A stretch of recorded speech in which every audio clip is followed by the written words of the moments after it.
Hello.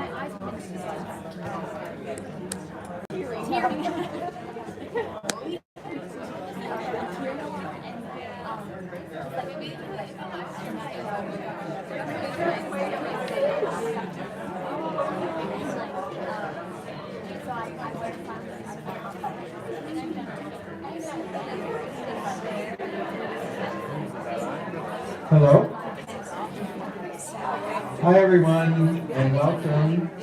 Welcome again to Vibe.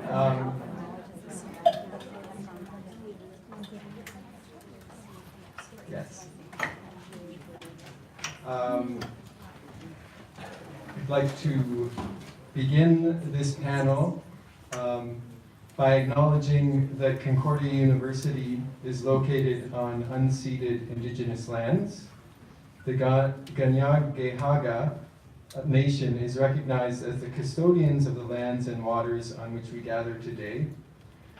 Jojauge, or Montreal, is historically known as a gathering place for many First Nations. Today, it's home to a diverse population of Indigenous and other peoples.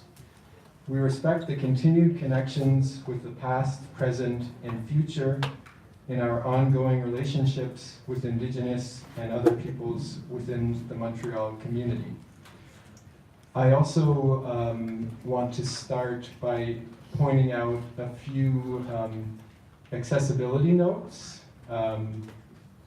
We have French, English interpretation, LSQ and ASL interpretation, and audio description. Accessible washrooms are down the hall. There are signs showing you where those are. And just a quick note about photography. Magda and Julia are our photographers. And they'll be going around taking photos. If you don't want your photo taken, you can either let them know, let one of us know, we'll pass the message along. You can also, if you have a registration tag, you can draw a circle on your tag, and that way they can easily know that you would not like your photo taken. So yeah, I think those are my kind of bits of housekeeping. And so now I'll turn it over to Juliana, who will introduce this panel. Thank you.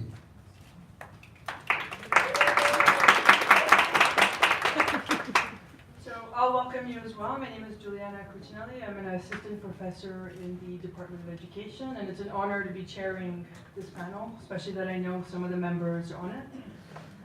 So we're going to begin with Carrie Sandahl, who is the Director of Disability, Art, Culture, and Humanities at the University of Illinois. Then we're going to move on to Laura Ferguson, but she's not here. Darian will be presenting on Laura's behalf. Following that will be Darian Goldin Stahl, artist and PhD student, humanities student here at Concordia University. And we're going to end it off with Arseli Dokumaci, artist and professor in communication studies here at Concordia as well.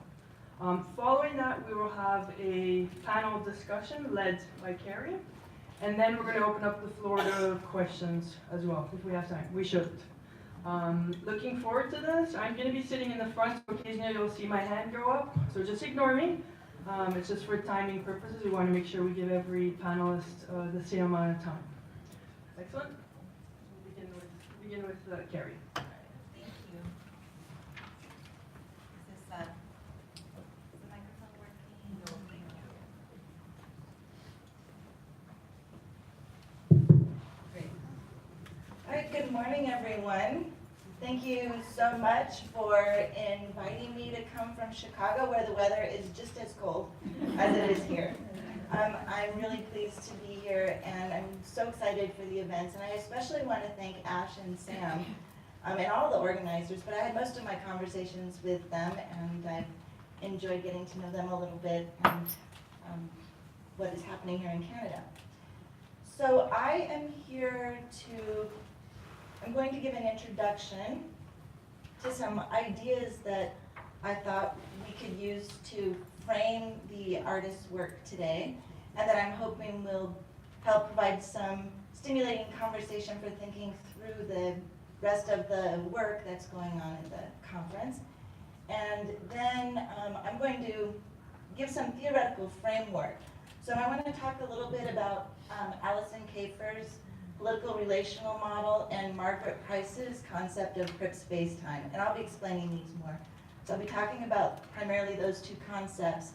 And then I'm going to give a brief analysis of a couple of artists in Chicago who I think work will help flesh out some of this theoretical material.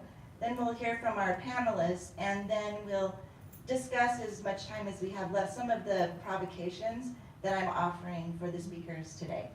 All right. Trying to find a place where I can see this more clearly. All right.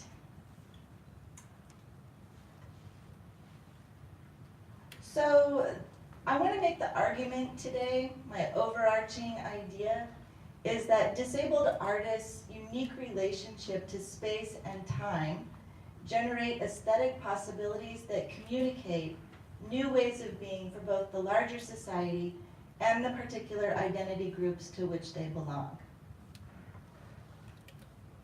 So to unpack some of these ideas, I've found that Alison Kafer, my good friend and colleague who's sitting right here, it's always a little bit nerve-wracking to talk about someone's work while they're sitting right there, but I strongly encourage you to read her book, Feminist Queer Crip, if you have not read it already.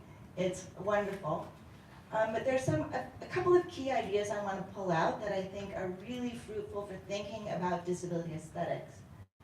So the idea of the political relational model, I think, complicates our thinking about the dichotomous social model and medical model in really important ways, because neither of those concepts, I think, have been as generative about thinking through the arts. So Alison talks about how the phenomenon of disability occurs always in a political context. And her insights give us a way to think about politics, I think, in a way that's useful for thinking about the arts, in that disability is always implicated in relations of power. Also, she talks about the phenomenology of impairment. And we don't usually think about phenomenology or the subjective experience of art through our bodies, minds, and senses. We don't usually hear that in relationship to politics. So her ideas give us a way to think about how impairment is experienced through the political, and also the political is experienced through the phenomenology of impairment. So that these are very intertwined concepts that neither the social model nor the medical model gives us a way to talk about. Also, she talks about disability as relational. And this has been particularly interesting to me because we often tend, even though we talk about disability in a social context, we often don't have ways to talk about disability experience, so the phenomenological political intersection, outside of individual people. And we usually talk about the person with a disability or the impaired person, but we don't think about relationality. And so Alison talks about how disability is experienced through relationships, and that disability is experienced by others who are in relationship with disabled people. So this isn't just about, I'm thinking about a lot of disability research that might look at family systems or social systems, but they're not really looking at the phenomenological and political relationships that become shared in thinking about disability. So I think about this a lot, especially as a disabled mother of 2 disabled children, and how our experiences with one another are shared. And not only are they shared in terms of context or content, but bodily. And that not only do we experience emotionality and intellectual ideas, but our physical bodies are also shaped by relationships of care. So pain or posture or how we move through the world, how we experience our surroundings. And that both disabled and non-disabled people in relationship experience bodily and societal effects of impairment and ableism. And I think that we can really see an exploration of these in disabled artists' work, especially because art is about communing with an audience and inviting audience into that relationship. Alison also talks about crip time. This is a concept that's emerged through activist circles, but Allison does an excellent job in this book, parsing out different ways of thinking about crip time. But I wanted to share this extended quote with you. She writes, "Flex time not just expanded, but exploded. It requires reimagining our notions of what can and should happen in time, or recognizing how expectations of how long things take are based on very particular minds and bodies. We can then understand the flexibility of crip time as being not only an accommodation to those who need more time, but also, and perhaps especially, a challenge to normative and normalizing expectations of pace and scheduling. Rather than bend disabled bodies and minds to meet the clock, crip time bends the clock to meet disabled bodies and minds," which we've already experienced at the conference today, right? And it's in any crip space I've ever been in. So Margaret Price, she has an article coming out in this anthology, and I want to preview some of it for you today.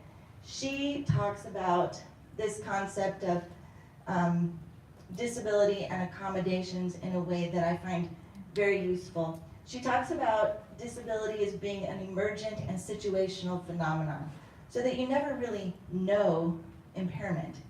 And often the way that we request accommodations demands that we know what we need at any given time. And she says that it's always changing because it's always emerging in a specific context. And she talks about precarity being understood in part as the structural sustainment of vulnerability in obscure conditions. Sometimes impairment is unaccommodatable. This is, I spelled it wrong, but you get the idea. I don't think unaccommodatable is a word anyway, I think this is really important because in a disability rights framework, do we still have rights if our impairments cannot be accommodated, if we can't predict them, if they're always changing, if we're always vulnerable in new situations? So how do we as artists deal with that? And how does that show up in aesthetics? She writes that no disability is truly predictable despite expectations of knowability, predictability, and stability. And when experiences bump up against normative assumptions about space and time, for example, just tell us what you need, and sometimes we don't even know what we need,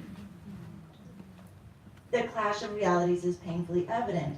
And then she has this comment that I find really compelling, that points to that this isn't just a theoretical concept, but that disabled people's space-time differences can lead to consequences such as violent inequality and even life or death. And I'm noticing this concept coming up in disability art. So 2 artists I want to talk about. I run a program at the University of Illinois, Chicago, that is an artist residency program that is funded by the organization 3 Arts. And 3 Arts is an organization that supports women artists, artists with disabilities, and artists of color. So the first artist is Matt Beaudette. He has, as part of his residency he did with me, he had a project called What I Learned About Healing. And this project I really situate within Allison's concept of, or explanation of curative time. And that is the expectation or understanding of disability that not only expects and assumes intervention, but also cannot imagine or comprehend anything other than intervention. So Matt, this performance is durational. Matt is a person who identifies as someone with schizoaffective disorder. The audience comes into a space, audience is arranged in a circle, chairs, and he hands out this note to people as they come in. After being diagnosed with schizoaffective disorder, it was recommended to me that I attend group therapy sessions. Unfortunately, these were not experiences that offered me the healing I needed at that time. Audience members are invited to join me for this performance, but I ask that they remain silent and that they consider things in their own lives that need healing. In this way, we all bring something to offer one another. This is my attempt to find what I missed so long ago. So the performance, the audience comes in, he takes a ceramic pitcher, like a water pitcher, and he smashes it. And then the duration of the performance is how long it takes to meticulously glue it back together. while the audience sits with him in silence. An audience is welcome to come and go. So he pushes back against cure while recognizing the value of community and support. And this performance is repeated in different venues. Finding what he missed long ago is an ongoing process, so it's never complete. And Margaret Price also has a concept she calls collective access and collective accountability. She writes that this concept recognizes the predictable, unpredictable binary as a mechanism that is tacitly used to widen gaps in power and privilege between non-disabled and disabled people, and also between disabled people for who, whatever reason, can perform enough predictability to be accommodatable and those who can't. So this is an unreasonable performance if you use the Americans with Disabilities Act language. You can't predict it, it's difficult to program. And so here he is putting the base back together. So the audience is then given the role of collective support, collective access. So the audience is cast as spectators, group therapy participants, and witnesses. Okay, I just have one quick minute to talk about a little bit more about this and then quickly about the next artist. So here's what the picture looks like when he's done putting it together. So we can think about disability as a process as opposed to something you can really define or something that can be put back together in a way. So disability is neither a departure nor a destination. And so the picture at the end, I think, becomes a symbol of neither overcoming nor tragedy, and that something new, fragile, cracked, he's created, and it's going to break again, right? It breaks again and again and again. And so precarity and recurrence are part and parcel of disability, even if it is not readily apparent. And as a cisgendered white man, he has relative privilege that people can't recognize his impairment, but he's always, in a way, cracked. This next artist, real quickly, is Chris Lenzo, and he worked on a project with the choreographer Sarah Cullen Fuller, and we worked on this process to create a new dance piece that addresses things of aging, disability, memory loss, and insomnia. And we wanted to create a piece that resists a disability journey narrative while being a journey, so without a beginning, middle, and end, that's neither inspirational nor tragic. So we worked on this idea called sustainable choreography, which is a process designed not to injure the body. So dance has built into it as a form the injuring of the body. That's the natural trajectory of a dancer, which is to become injured and then change roles. So as he's aged as a disabled dancer, he's had a lot of injury to his shoulders, which has made it difficult for him to perform the choreography that was developed for him in the past. So he was interested in working with Sarah on creating content about embracing age and disability in its own right as something interesting to explore. The piece slows down time, it's contemplative. He came to dance through wheelchair basketball, so his previous work had been very athletic, full of lots of tricks, so to speak, a lot of athleticism. But also it recognizes the materiality, the material reality of Chris's career, in that it's flexible in terms of where it can be performed without injury. So it can be performed in conference spaces, it can be performed in outdoors, so it's designed to sustain a career and recognizes the various places where he will be hired to perform. So based on just those two little bits of examples of some of these concepts, I wanted to invite us to think about these questions as we hear our panelists today and as we experience the art through today's conference, which is how do we make use of Crip space-time in our work in terms of process and content? How do we expose the relational aspect of disability phenomenology and politics in our art making and our scholarship? How do we hold space for precarity? How does collective access and accountability express itself in our art making practices, audiences, and funding streams? If you've got the funding streams answer, we all want to hear that one especially. So, all right, well, thank you for letting me kind of frame these for you. And we'll start with, let's see, we're going to start with Laura's work. So, speaking of precarity, Laura is not able to join us today, but collective access, Darian is going to be sharing her work with us. And so we're channeling Laura. We wish she could be here today, but we've got some wonderful sharing of responsibility here. Hello, my name is Darian Goldin Stahl. I am not Laura, but I have been conversing with Laura for a couple years now. I'm a really big fan of her work, so I'm very thankful that she is letting me represent her and her voice today. Everything is in the first person, so while I'm saying me and I, just imagine it is Laura.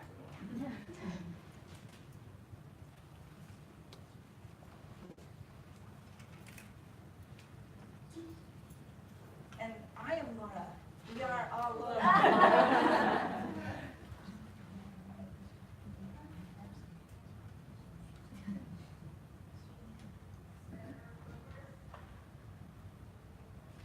This happens every time.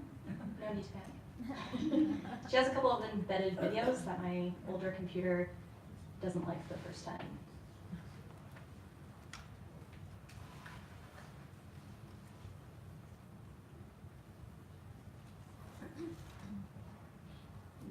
It likes me, Jeff. Yeah, right?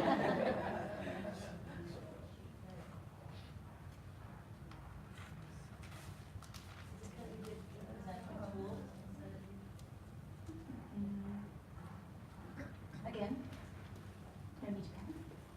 We just demonstrate. You have a quick FaceTime PowerPoint. I think because it's bringing up two at once, I'll try to close it first. Yeah. Is it because you were choosing tools instead of new slideshow? I need the tools. All the notes are within slides, so I'm going to take it first. Hopefully that will stop. We got this. Check it out. Did you tap it? Is that your I did. signal? You got it.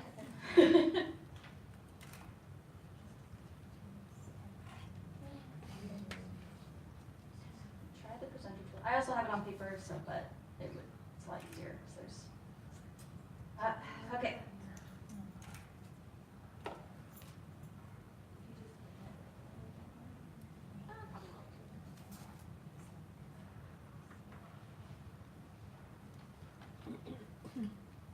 Sorry about that.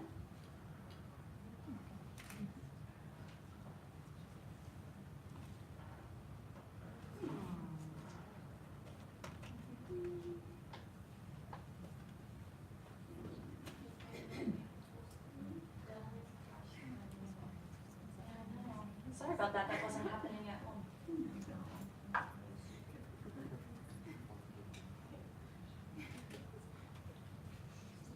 Is it? Okay. It is. This is a very big screen. I hope that is okay. Thank you. All right. My art has always been about the body, and I use myself as the subject so I can work from the inside out. I tune into the whole experience of living in my body, to the sensory, the kinesthetic, the proprioceptive, to my awareness of light and color and my relationship to space and gravity, and translate it to the visual form. For me, my body experience includes pain and disability as a result of severe scoliosis. Scoliosis is described as a lateral, side-to-side curvature of the spine, but it's really three-dimensional, a rotation of the whole spine and rib cage that creates asymmetry at my body's core. It profoundly affects the balance of my whole body.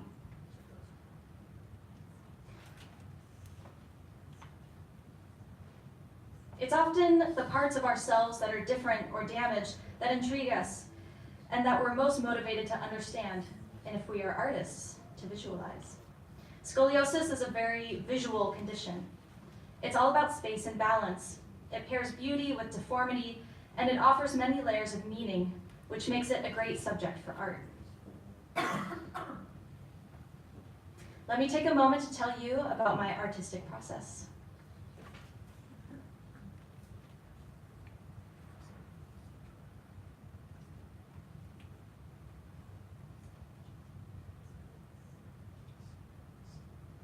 I think these are the troublemakers.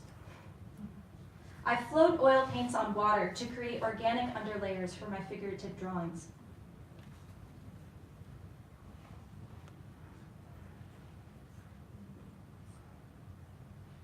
The drops of water spread out as if magnified under a microscope, echoing the forms in nature. I then transfer the floating image onto paper.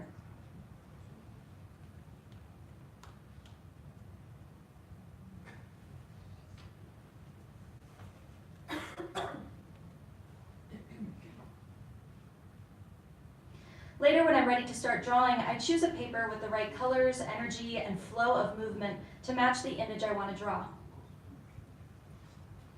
Drawing on this surface with charcoal, pastel, oil crayon becomes a relationship between the paper, which feels like an object found in nature, and the overlay drawing, more consciously made by the artist's hand. The floating colors suggest the presence of layers beneath the surface, and I'll zoom into this drawing so you can see the patterns that echo those found in nature.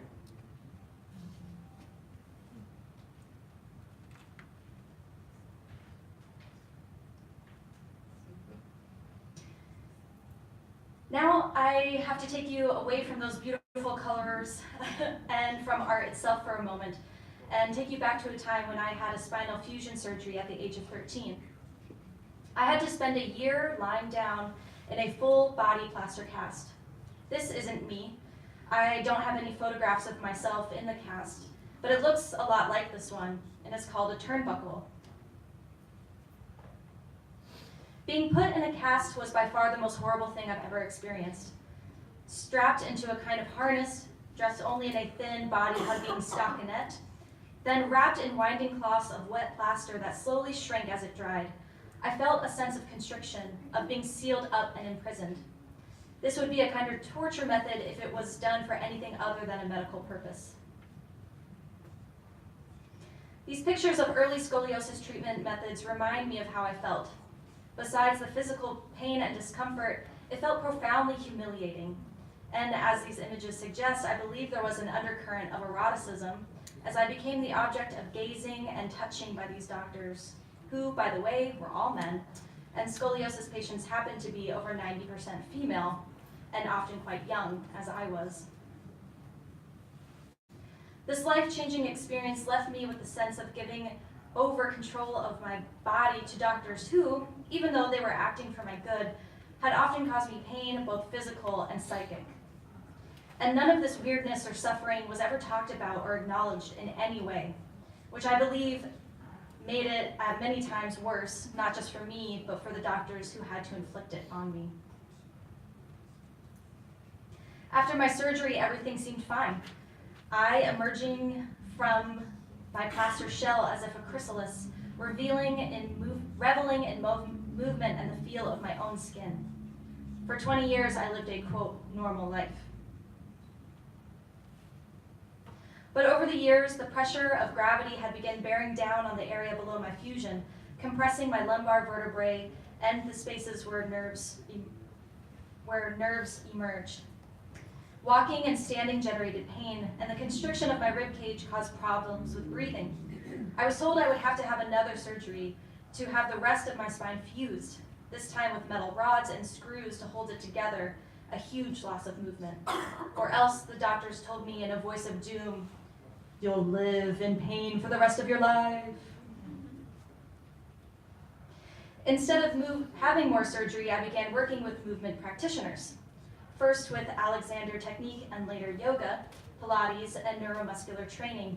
They helped me to get stronger and more balanced, to better understand my anatomy and to connect the visual with the kinesthetic. In the early 1990s, I began working with the person who was to become my lifelong anatomy teacher, mentor, and friend, Irene Dowd.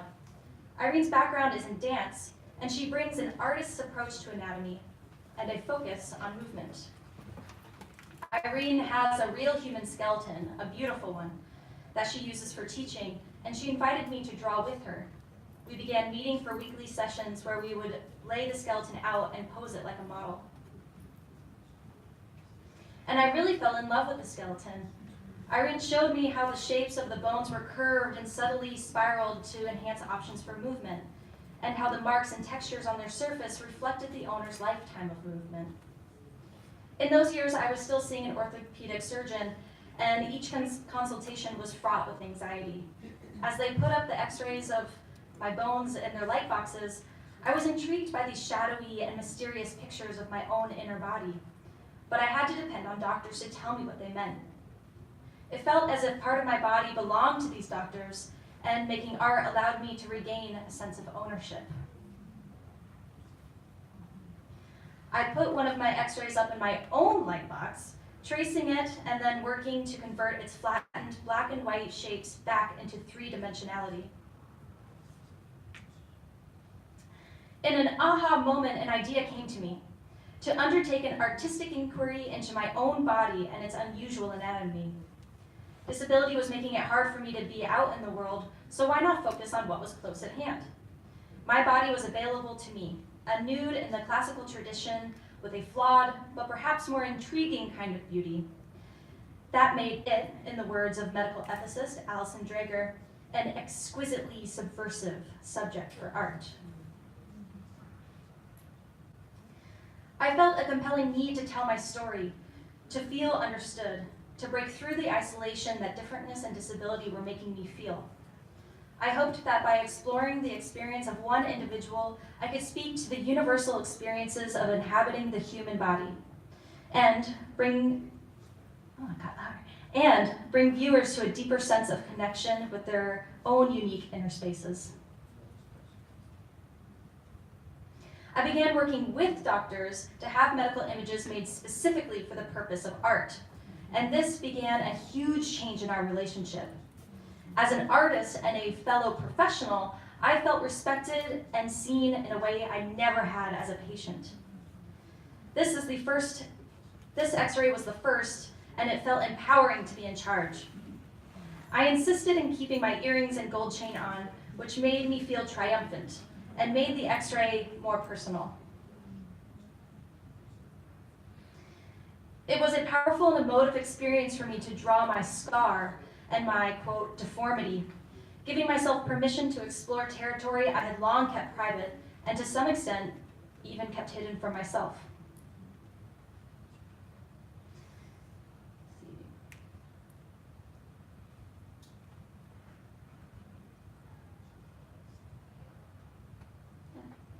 Very short.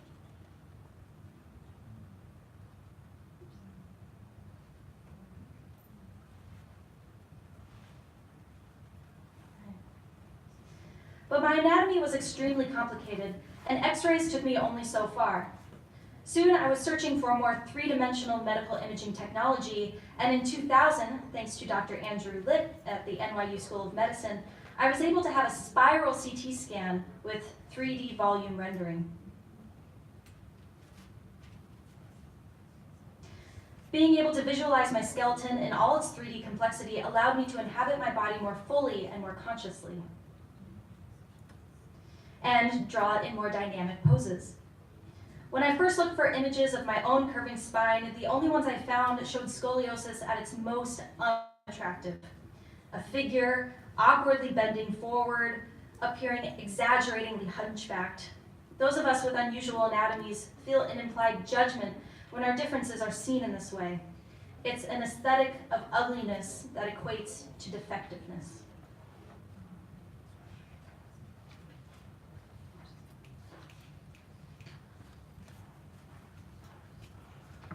As an artist, I had come to see my spine as a graceful curve, suggesting flow and movement with a subtle balancing arising out of asymmetry. To me, the curving spine had a beauty of its own, and seeing it as beautiful even lessened my sense of pain and disability. But the medical establishment did not seem open to an aesthetic that saw spinal curves or any unusual anatomies as graceful. In a series of essays about my work, edited by Alice Drager in the Journal of Perspectives in Biology and Medicine, orthopedic surgeon Dr. David Pauly described my drawings as, quote, anatomical ugliness made visible. The transparent nature of skin reveals something sinister beneath the surface. I don't mean to single out Dr. Polly. I knew he respected my work as an artist, and he was one of the more open and sensitive of my orthopedic surgeons, but his words expressed feelings I had heard and felt and read from so many others. I wanted to play a role in changing those perspectives. This is Laura. To that end, in 2008, I brought my artistic perspective to the NYU medical school community as an artist in residence. Now I could speak for patients and have a small impact on a new generation of more humanistic doctors by getting them to look at the body differently through drawing. I created Art and Anatomy, a drawing class held in the Anatomy Lab.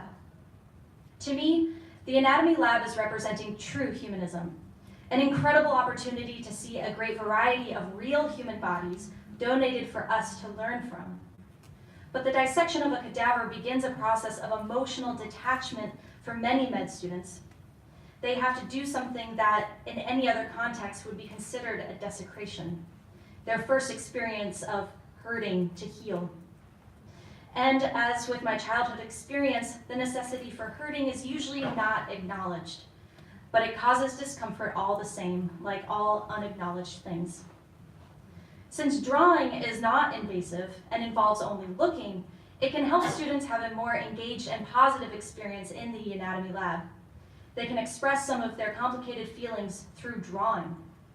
The atmosphere of a studio and the knowledge that we're here to make art opens a space for creativity and meaningfulness. Seeing anatomy as beautiful can be profound. Transforming a cadaver dissection into a drawing can make you feel like you're doing something good for that person. As artists, we're looking for the unique details that will create the portrait of an individual. Art offers an alternative aesthetic, one where each body, however different, can have its own beauty, grace, originality, and allure. It can help people feel a closer, more personal connection to their own inner spaces. For too long, the imagery of anatomy has belonged to the world of medicine, part of the genre of medical illustration, where it has become more accurate and scientific, but also more generic and hard to relate to. We need art that takes anatomy out of the realm of the medical and returns it to the personal. Artists can lead the way.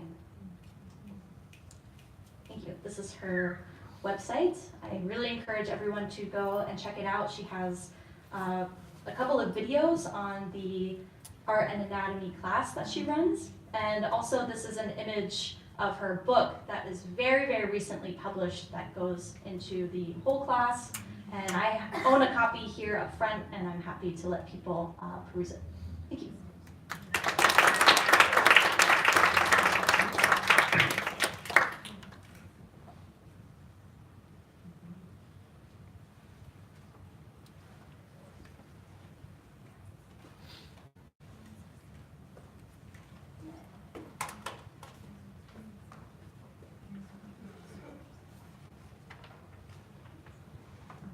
Hello.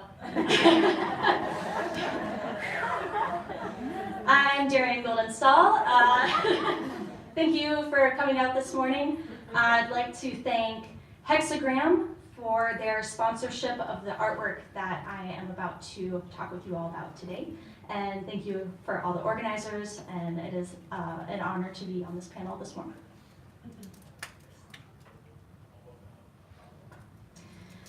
The skin we live in performs many dualities. Skin separates our insides from the outside, and yet is the site of intertwinings with the world. While skin reveals our histories with its creases, colors, and scars, it also keeps secret the inner reaches of our anatomy. Skin protects our viscera from damage, but may harbor a growing disease beneath its surface. Peeling back the skin can thus be a process of seeking the truth in our bodies, but in doing so, disowns the humanity that the skin provides the subject. If there are so many vital roles for skin, the organ that defines one's identity, what happens to the patient's sense of self when an MRI machine casts off her flesh and flattens the body in search of a hidden diagnosis? For the past 6 years, I have been working in artistic collaboration with my sister, Devin Stahl, who is a bioethicist at Michigan State University and was diagnosed with multiple sclerosis in 2008. After procuring a CD of her MRI scans, which are shown here, and sharing it with me, I felt the urgent need to return the skin that was missing from her ossified scans. My goal in enveloping her scans with skin is to reintroduce a sense of humanity to these kind of monstrous-looking images. While working with Devin's illness narratives, I create fleshy prints and installations that creatively transubstantiate her phantasmic patient body. By materializing the memory of a medical encounter, I aim to create experiential spaces that perform empathy and foster communities of care. This installation is a person-sized house structure with a triangular pitched roof, reminiscent of a tent. The inner skeleton is made of wooden dowels, and a translucent fabric covers the structure to form the walls and roof. The pattern on this fabric consists of small blue florets and is the same pattern found on a standard hospital gown. The back of the house is tied shut, and the front flaps of the house are open to let us see what's going on inside its interior space. I can't really change it. On the floor is a chrome mat that reflects the bright red light emanating from an MRI in use box, which might normally be found in a hospital, but is here resting in the back of the shelter. In the center of the doorway hangs a white, misshapen orb about the size of a very large grapefruit. A thick copper wire curls out of the top of the orb, maybe reminiscent of an umbilical cord, and falls away behind the left flap of the entryway. I developed a particular kind of printmaking process that allowed me to construct this home, and I'll describe it really quickly. So I melt beeswax on a hot plate, and then press a piece of silk onto the surface of the hot plate, and it soaks up all the beeswax, and then I just gently peel it off. This is a very small piece of silk that I'm using in this image, but you can imagine using bolts and bolts of silk, revealing sections, placing it down, covering it up, revealing a new section, placing it down, to imbue the bolts of silk with raw beeswax.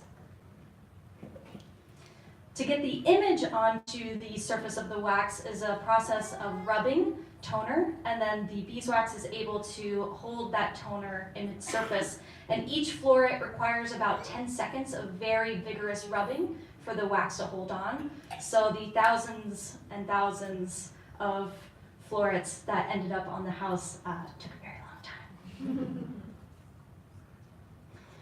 Here is the bolts now cut out and shaped into our pattern, and I made a tiny 10th scale model to make sure that the edges would line up, and voila, they did. Thought that was so cute. This home's uncanny tattooed wallpaper holds the creases and wear of the laborious printmaking process, like age and scars inscribed on the surface of skin. The small florets impressed onto the fleshy walls of this house ensure that this surreal's body illness can no longer hide within her hide. Because the hospital gown is an ultimate sign of illness, the pattern of this garment has been permanently impressed onto the exterior skin to reflect the incurable nature of multiple sclerosis. Claudia Benthien attests that the house is one of the most apt and pervasive metaphors for the body, the skin being the shelter we live in. The home is an especially salient metaphor for women's bodies in particular, as it is traditionally connoted site of female labor. Elaine Scarry describes the house as, quote, an enlargement of the body. It keeps warm and safe the individual it houses in the same way the body encloses and protects the individual within. In times of illness, however, the precarity of the body's facade is ruptured, and a diagnosis has caused a schism in the patient's psyche. Continuing her daily life in the present, while attempting to imagine the unpredictability of her body in the future. The betweenness of this temporary shelter materializes the liminal space-time Carrie has described as the perpetual process of becoming experienced by people with disabilities.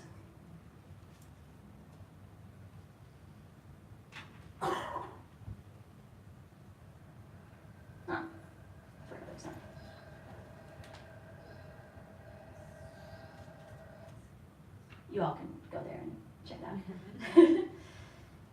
The sound of rhythmic, mechanical breathing emanates from this piece.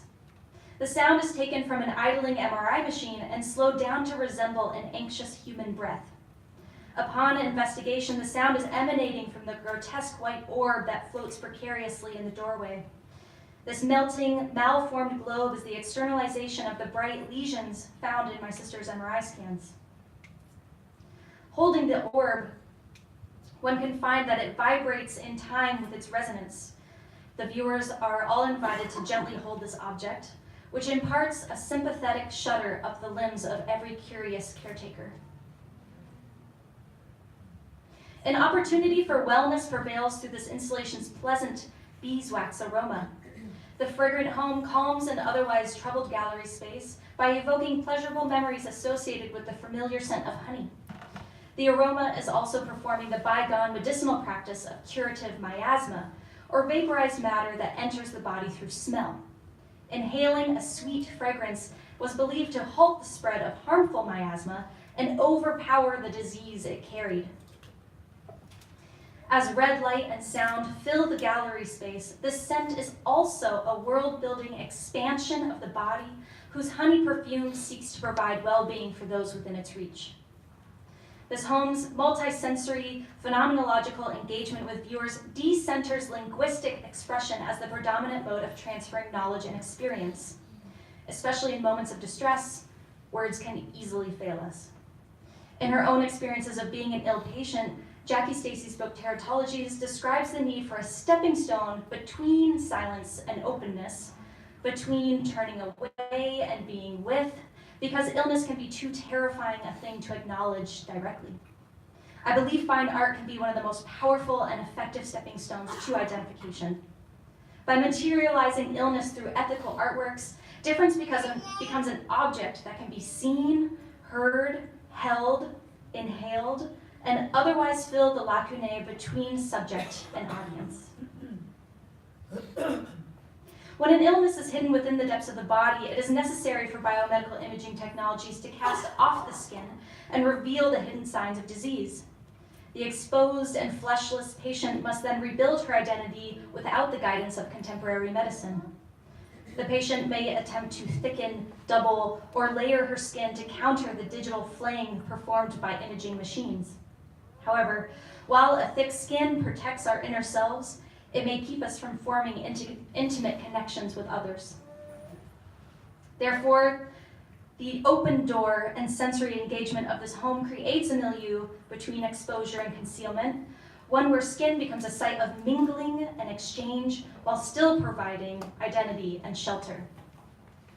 This art installation fulfills the urgent need to make meaning out of medicine and is an act of performing empathy and caregiving for my ill loved one. By making corporeal and internal disease, an opportunity opens for viewers to impart their own experiences as a patient or caretaker and continue the world-building aspects of art. While this work is about the experiences of a single person, it is open enough for all viewers to engage with a multiplicity of meanings. Ultimately, this exchange of felt experiences dilutes one person's bodily unease over a collection of empathetic identifiers, resulting in the expansion of humanity and the beginning of healing. Thank you.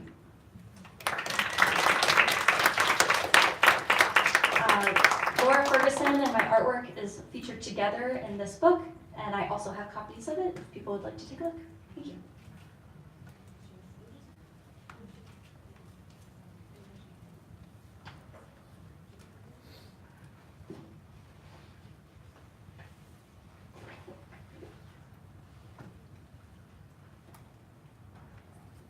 Just a little technical change.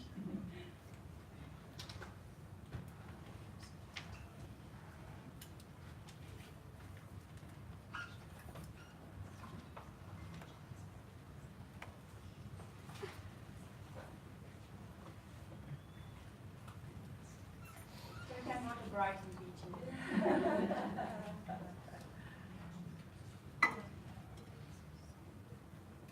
Right, first of all, it's really a great honor to be on this panel with Carrie, whose work I long admired, and with wonderful artists such as Darian and Laura.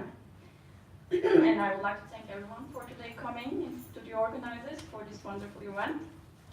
So I hope I will be in conversation with what we have been seeing so far, because I felt lots of resonances. So this is basically a drawing I did, pencil drawing, black and white, and we see it a person's point of view from upper body looking downwards, trying to do something with their hands, this person's hands. And that's basically me imagining myself.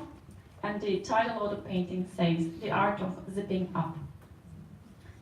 So basically this is one of the moments I experience in my everyday life on a day-to-day basis. And I have to constantly negotiate how can I get as simplest tasks done, such as zipping up, by the minimum amount of pain possible, and by using my impaired joints as least as possible. So this is a constant tinkering and choreography, which I feel like would resonate with many people here. And I have been going through this kind of tinkering because I've been living with a chronic illness since my teenage years. Well, the disease is known as rheumatoid arthritis, and it basically is painful and affects the joints. Because joints means movements, your everyday life suddenly becomes into a stage as soon as you experience such a disease.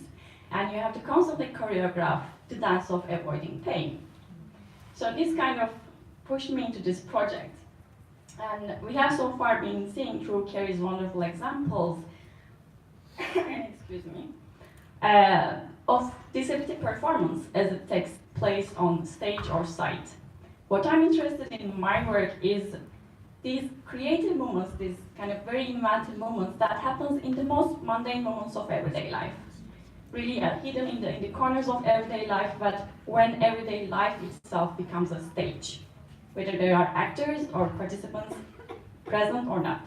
And I'm interested in this because I have been thinking that at these moments, something that I call microactors affordances are being brought into being.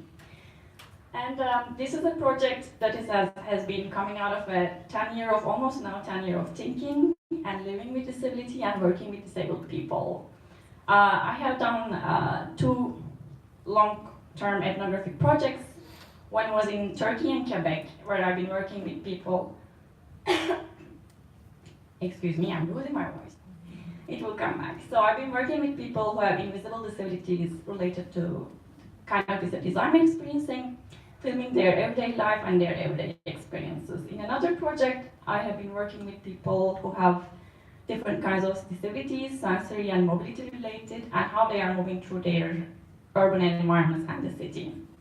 So through these projects, like working with disabled people, collaborating with them, thinking through my own experiences, I have come to develop this theory that I'm calling microactivist theory of affordances, which is basically situated between disability and performance, which I will explain in a minute.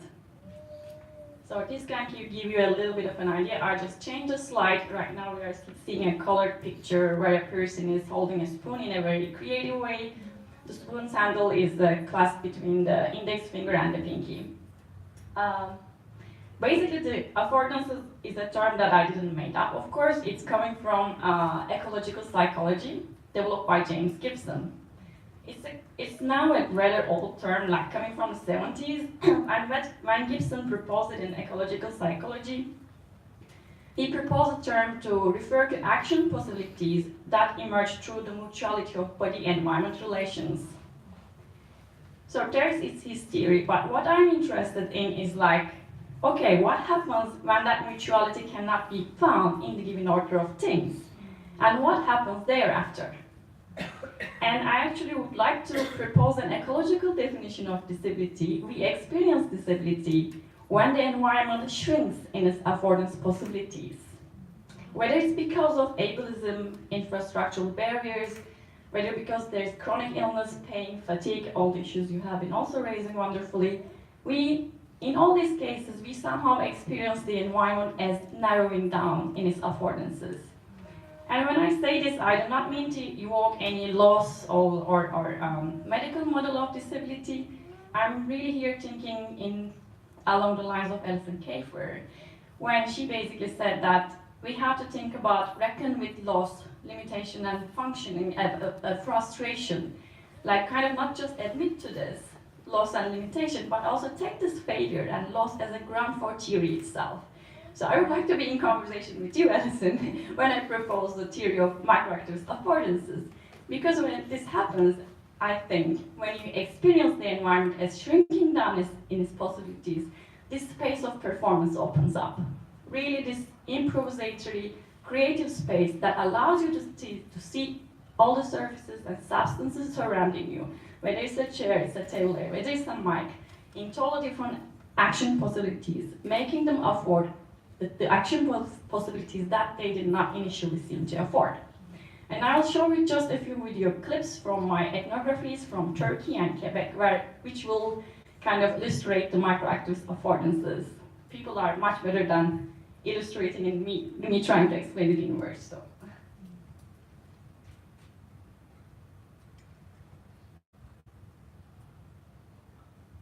And they have invisible disabilities related to rheumatoid arthritis and pain. Önceden 3-4 düğmesini, ilk 2-3 düğmesini ya da son bir düğmeyi açık bırakıyorum sadece. Kazak şeklinde gelir mesela, daha kullanıyorum böyle. Başım çıkacak şekilde olduktan sonra kazak gibi. Yani sökeceğim bir uğraşmam geldiğim zamanında, yani işten geldiğim zamanında. Rahatsızken saçlarımı tutuyordum, başımı eğiyordum tara. Yani kol kalk ve destek yapıyordum. Böyle tarıyordum. If I don't bring that elbow to the same level as the table, well, it's gonna drop. It's gonna go like this. So it's gotta bring down the elbow to put the cup on the table. Perché ici c'est oui, y tiene que ser capaz de trabajar con ese material. Je peux faire ici.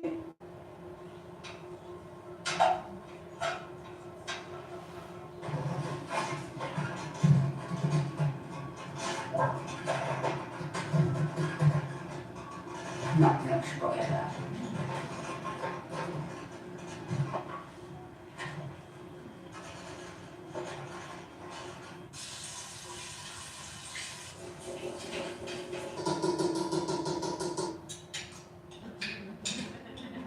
Here.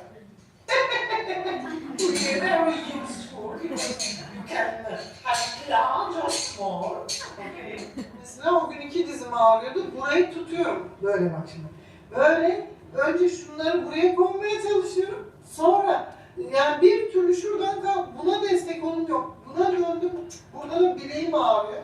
Bileğime kuvvet vermem lazım. Şapkayı önüne getirsen şöyle. Yok işte kalkamadım siz Şöyle. içeride maç izlerken. Şöyle. İşte böyle öyle mümkün değil, kalkamadım.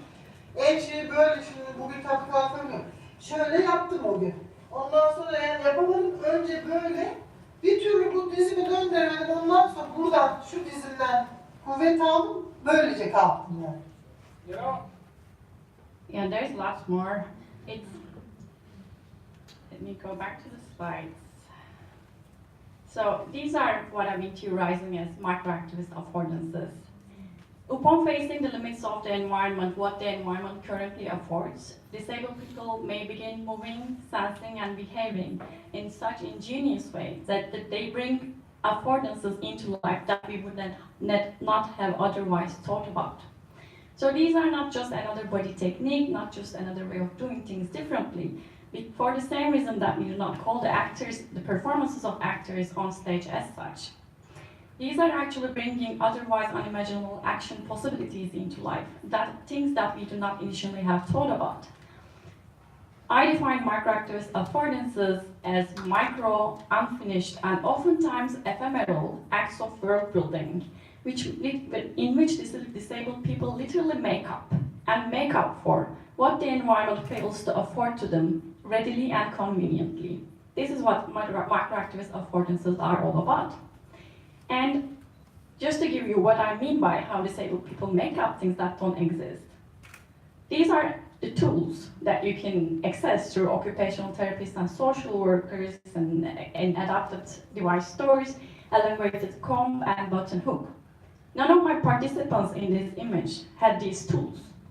They didn't have access to them in Turkey, nor they have ever heard of them. And yet, here we are.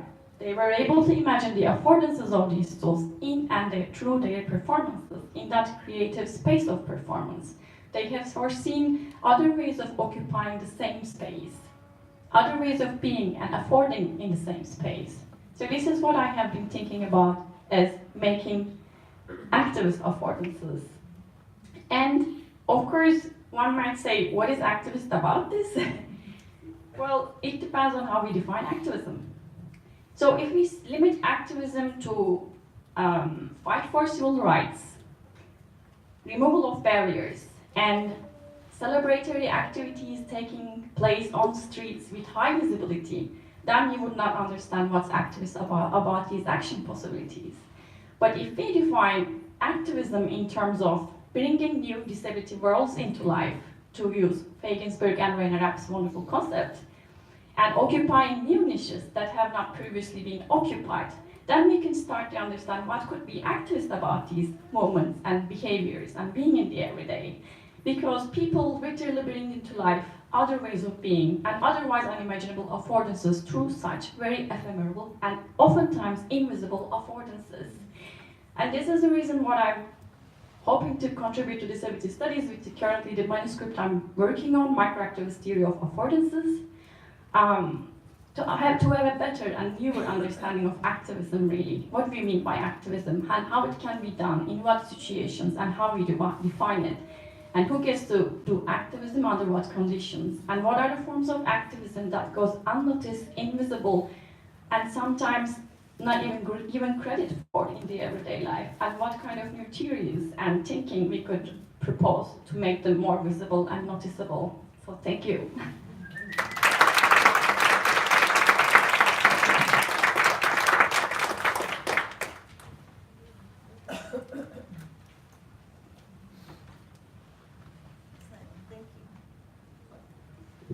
Thank you so much.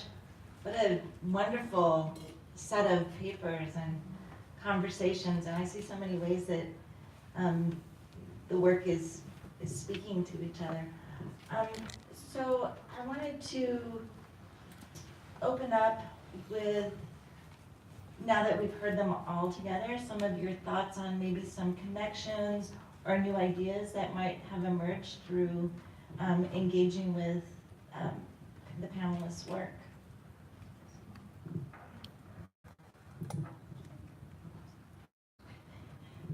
Sure. I mean, I see lots of things resonating already, like this idea of being in the space differently and relating to one another differently, especially with your work, to your sister Darian, and in terms of Laura's work, to other people who are being used as in the cadavers, and how she's having a certain kind of responsibility towards them.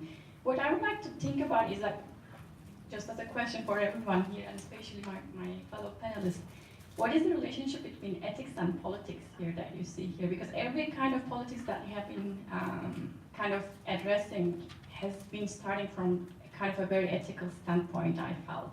These kind of one-to-one encounters, and from which literally taking space in a material setting, and how that one-to-one encounter gives rise to a certain kind of collective politics and collective affinity, to refer to Carrie. So what are your thoughts about the relationship between ethics and politics, maybe? I don't know. Thank you. All right. I think there's a lot of similarities between Laura's work and my relationship with my sister, in that the politics of the doctor and patient relationship are very much one-directional, and that there isn't the ethical possibility for the patient to present themselves how they see themselves, as not an aesthetic of ugliness that Laura has ascribed. So that's where I think the creativity and also the creativity of the people in your video are making something for themselves that are not being given to them either by medicine or by accessible tools. There is a huge gap, and the creativity that the artists and the people in the video are, the tools that they're making just around their house to fulfill those gaps is the opportunity to make something for themselves that isn't being provided in any other context. Yeah, thank you for bringing that up, because I do think that some of the frameworks that we're discussing here give us a way to, if we think about disability as relational, it does open up a possibility for reformulating relationships of ableism and oppression to being more ethical and generative. And I was thinking about in your work, especially in terms of phenomenology, engaging more of the senses. You know, someone who's been in many an MRI machine, they're very inhospitable, terrifying, claustrophobic, sensory assaulting machines. And also there have been times when I've had certain procedures where I needed to be strapped down. So there's to be in the MRI machine and drugged up quite a bit to be able to tolerate it. So there's a violence that also happens that there's no place to talk about, no way for, and I liked when Laura was talking about how doctors are implicated in these relationships. So the medical practitioners are forced to engage in these rituals, and they don't have a way to process either what's going on. So I really like the different interventions that all of you have made into thinking about what those dynamics are, and also bringing them up as a way to have a conversation and to using our skills as artists and activists and scholars to remake, right, to reimagine. The thing that really struck me in Laura's presentation was the erotic element. I was struck by her images, these male hands, and when I had looked at those images before, she does talk, in some of her titles, the label reads a couple, but then when she was talking about the doctors and the erotics that were in the casting process, I was thinking, oh, maybe she's also talking, and then I think it came up in the presentation about that erotics of a doctor-patient relationship that there's no space to talk about. So if there is always already an erotics to those engagements, then how art can give us a way to think ethically about them. So those are just some of the things that bubbled up for me in answer to your question. Did you have some other? Yeah, just one follow-up with the eroticism. That's something that my sister also talks quite explicitly about in her illness narratives, the vulnerability of wearing the hospital gown and having someone see all the way through it in the scans and moving through your body and how vulnerable that is. And an extra layer of this is all done by men and they're making very inappropriate comments about my body and about what clothing I may like to wear. Like it's gross. The whole thing is gross, and that's why I focus on the hospital gown in particular, because it is such a awful garment in its vulnerability. So then to make it into more of a shelter, transforming the context of the garment, I thought was a really important redress. Right, and that all of the artists on today's panel are in processes of remaking. So in using creative processes and engagements with disability community, with medical professionals, with general public, in multi-sensory ways. So that to me is really speaking to what Margaret's talking about in terms of collective access, but also collective accountability. The ways that all of the artists here are not working in isolation, that relational aspect of disability is threads of connection, and that those are very purposefully and thoughtfully constructed. So I loved that connection between the pieces. What about this concept of holding space for precarity or holding space for the ways that disability is constantly changing, emerging, unknowable, you know, that you can't just put out a letter of accommodation, I need exactly 1.5 extra time. What about time and precarity concepts? Thank you, Carrie, bringing that up, which is really very important question, especially raised by Margaret Price in her article as well. Living in this precarious time where lots of new power hierarchies are being put into place, especially in the academia and its surroundings. And as I was listening to you about the precarity, I just wrote this note that the certainty that representation seeks that disability doesn't have.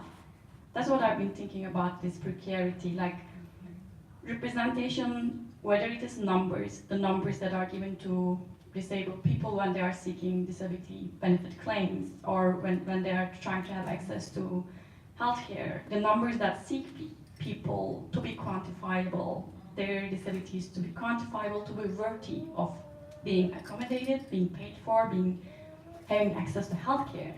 And that's one scale of representation. Then we have the language, which people kind of, like you wonderfully put it, what is your need? People can constantly ask you.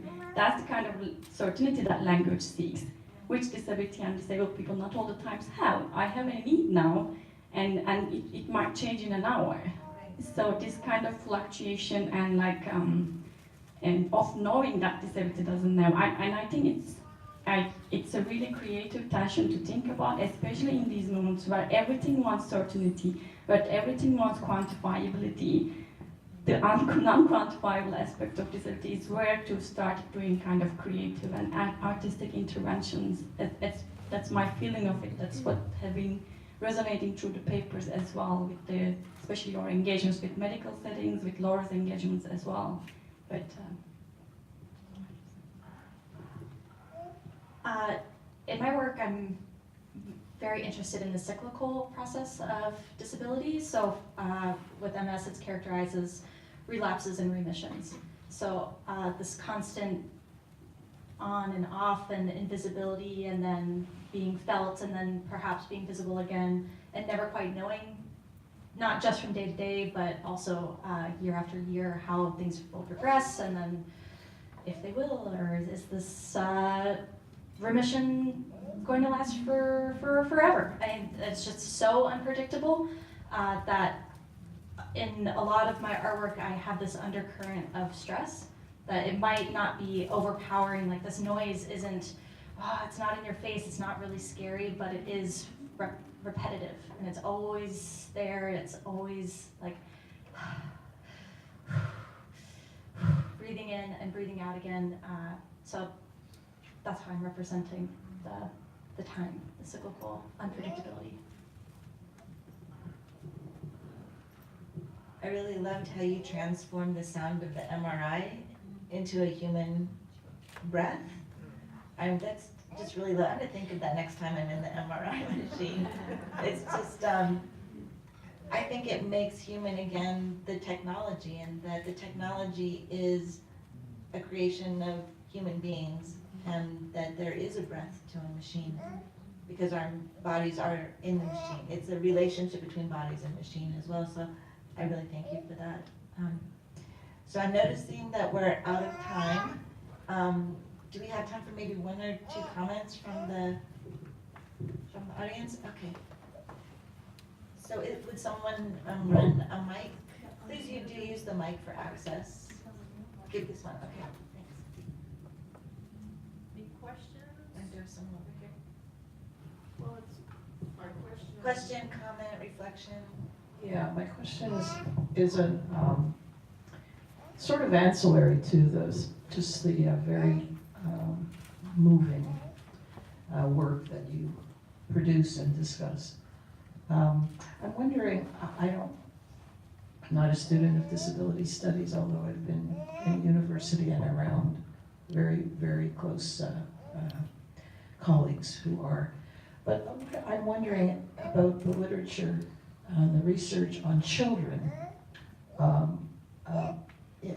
born and brought up in houses of parents, sisters of disability from a young age. From my own experience, growing up in my household, being witness and not understanding takes deep root in the psyche and the emotional ecology. So I don't know much about it. In fact, I'm surprised I don't. And I don't know if this is really a question that, if it's appropriate. Yeah, I'm just loving this, trying to get the terminal, the micro activist affordances. Well, just very quickly, I mean, having two kids with disabilities and then being a disabled parent, I find that just the matter of factness, and I see this in the video that you produce, we just do things and we figure out how to, I see my kids being incredibly inventive and resilient, and they, I notice that when they're around other disabled people, they're chill. They don't get all distressed. It's just, we just do things. And I think that's one of the ways that I can see children raised in disability-friendly households just taking things in stride. That's just one thought off the top of my head. It's a deep question. I just want to point out one reference which could be really useful. Faye Ginsburg and Rainer Rapp's New Kinship Imaginaries, the concept where they are using like how disability is kind of creating new ideas of kinship that goes, Faye can explain this better, but like relationships that goes beyond bloodlines, but how people are forming new understandings of kinship and relating to their children, and even broader than the family itself, which where lots of families with disabled children are connected through over the internet with media technologies. So this could be a really useful concept for addressing the question you were just bringing up. New Kinship Imaginaries by Faye Ginsburg and Rainer Rapp, amazing anthropologists who have been working on disability for a long time. That piece is in Anthropological Quarterly. That's probably sorry, there's a piece in a journal called Anthropological Quarterly where we try and elaborate that. I'm just going to add one thing on that, which is I think the question of crip space-time is really huge because of not just like the everyday stuff of like it takes longer to get out and dressed and get someplace when you don't have appropriate transportation, but also the temporality of ideas about the life cycle, which are really changed for parents and children when, like, do you anticipate children potentially living on their own, for example, or that may take much longer than the usual cycles of anticipated life course events and so forth.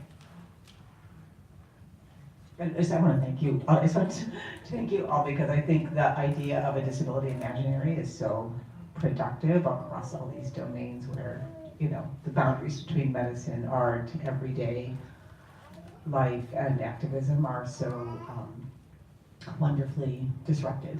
So thank you so much. Maybe for one more comment.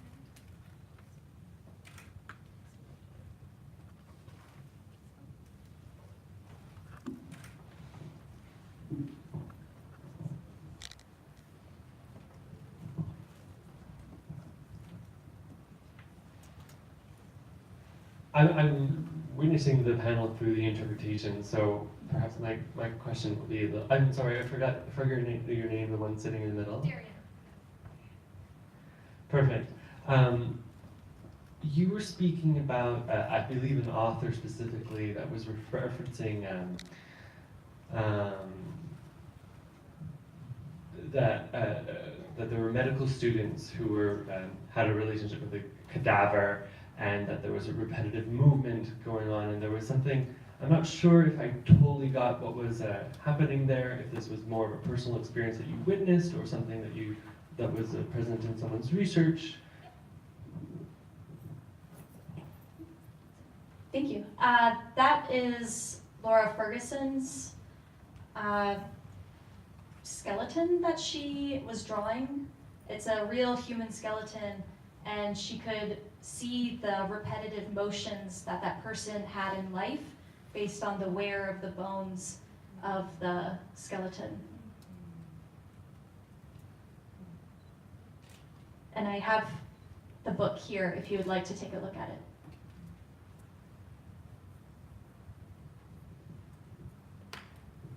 It occurs to me that there's questions bubbling up about bibliography. Maybe we should collectively create a bibliography of things that people are referencing. So, I don't know. I started taking notes already on the books that were mentioned. Maybe that's something that we can construct together. But thank you again for your attention and your engagement with today's panel, and I'm hoping that we can continue these conversations that were brought up this morning throughout the next couple of days. Thanks again. So just before you go, Ashley would like